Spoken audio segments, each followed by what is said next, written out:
Viewers, mini AC তৈরি করতে আমাদের যে জিনিসগুলো লাগবে, আমার হাতে রয়েছে 12 ভোল্টের একটি কুলার ফ্যান আর একটা সেলফি স্টিক বা সেলফি স্ট্যান্ডের মাউন্টেড ব্যাক পার্ট।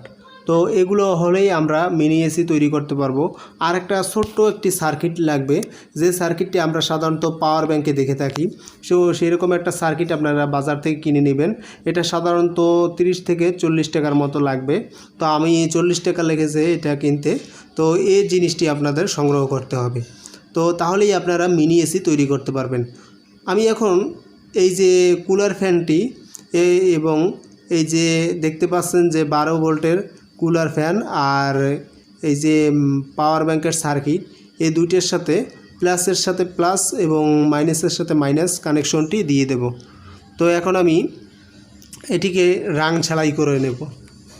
সেজন্য আমি প্রথমেই রজনের মধ্যে কিছু তারের কিছু অংশ দেখতে পাচ্ছেন, এগুলো আমি একটু ঝালাই করে নেব। এটি একটু ঝালাই করলে রাং ঝালাই খুব ভালো হয়। দেখতে পাচ্ছেন যে আমি এগুলোকে প্লাস তারটি এবং মাইনাস তারটি ঝালাই করে নিচ্ছি। ঝালাই করে নেওয়ার পর এটাতে আমরা একটু রাং ঝালাই করব। রজনে ঝালাই করে নেওয়ার পর আপনারা রাং ঝালাই করবেন, যাতে এটা লিডটা খুব ভালোভাবে শক্তশালী হয়।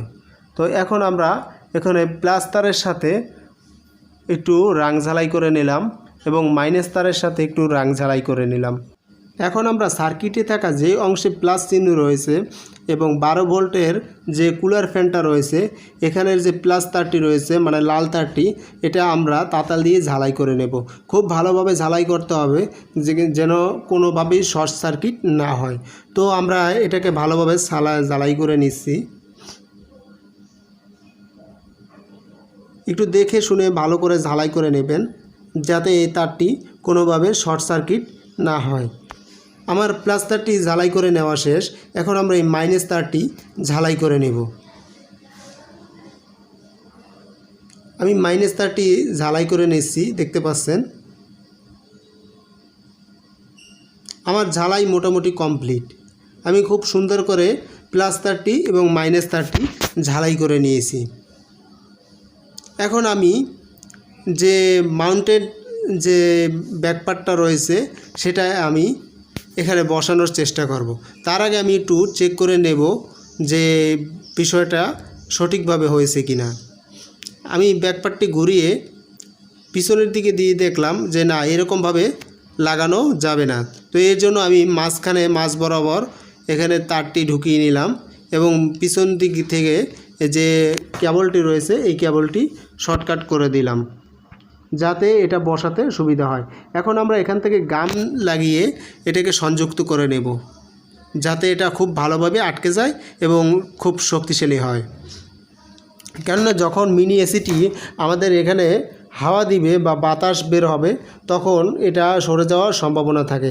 কাজেই আমরা ভালো করে এখান থেকে আঠা দিয়ে আটকিয়ে নেব। আমার কাছে গ্লুগানের কিছু স্টিক ছিল, যেটা আমি গরম করে নিয়েছি। এখন আমি এটাকে এর পাশ দিয়ে আটকিয়ে নেব। তো এই জন্য আমি এটাকে পাশ দিয়ে আটকিয়ে নিচ্ছি। বাস, আমার এখানে এই অংশে আটকানো শেষ। এখন আমি অপর প্রান্তটি ভালো করে আটকিয়ে নেব।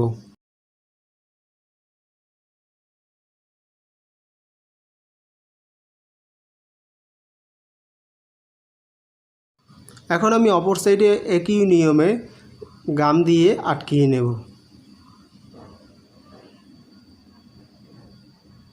আমার মোটামুটি শেষ কাজ। এখন আমি একটু ওয়েট করব, যাতে দোনো সাইডেরই গামগুলো একটু তাড়াতাড়ি শুকায় বাতাসে। আমি একটু বাতাস ব্যবহার করছি যাতে এটা শুকিয়ে যায়। আশা করি এটা দোনো সাইডই ভালোভাবে শুকিয়ে গেছে। এখন আমাদের পরের স্টেপের কাজ।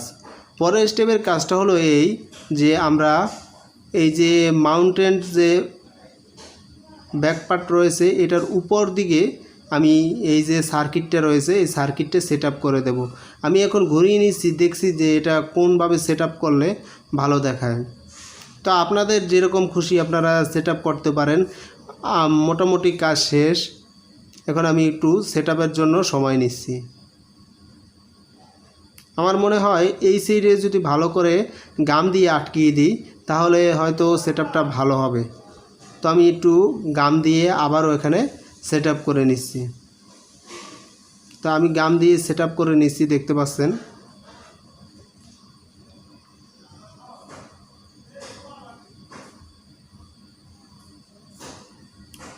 এটা খুব গরম গাইস, যে কারণে এখানে ধরে রাখা যাচ্ছে না।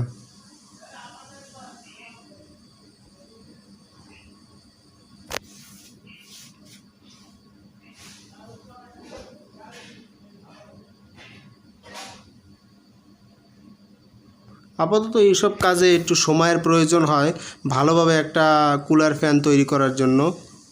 আশা করি ভিডিওটা আপনাদের ভালো লাগবে। তো আমাদের সমস্ত কাজগুলো শেষ, এখন আমরা চালিয়ে নেওয়ার জন্য এটা প্রস্তুত হয়ে গেছে। তো আমরা এখন একটা কেবল দিয়ে এটাকে টেস্ট করে দেখব যে এটা কিভাবে ঘোরে। এখন আমি একটি চার্জিং কেবল দিয়ে মিনি এসিটি চালু করে দেখব যে আমাদের সম্পূর্ণ কাজটি ঠিক হয়েছে কিনা। আমি চার্জিং পোর্টে যেই কেবল দিচ্ছি দেখুন যে এসিটি আমাদের চালু হয়ে গেছে। আর এখানে গাইস প্রচুর বাতাস রয়েছে, যে কারণে একটা মোবাইল যদি গরম হয়ে যায় আপনি চাইলে এটাকে অনায়াসে ঠান্ডা করতে পারেন। এটা চমৎকার একটা জিনিস তৈরি করে ফেললাম খুব অল্প সময়ে, সেরকম কিছু প্রয়োজনও হলো না। দেখতে পাচ্ছেন মাত্র 3টি জিনিস দিয়ে আপনারা এরকম তৈরি করতে পারেন মিনি এসি। আশা করি ভিডিওটা ভালো লাগছে। যদি ভিডিওটা ভালো লাগে তাহলে অবশ্যই আমাদের চ্যানেলটি সাবস্ক্রাইব করে এই চ্যানেলে একজন প্রিয় বন্ধু হয়ে যান। আবার দেখা হবে নেক্সট কোনো ভিডিওতে। সে পর্যন্ত সবাই সুস্থ থাকুন, ভালো থাকুন। আল্লাহ হাফেজ।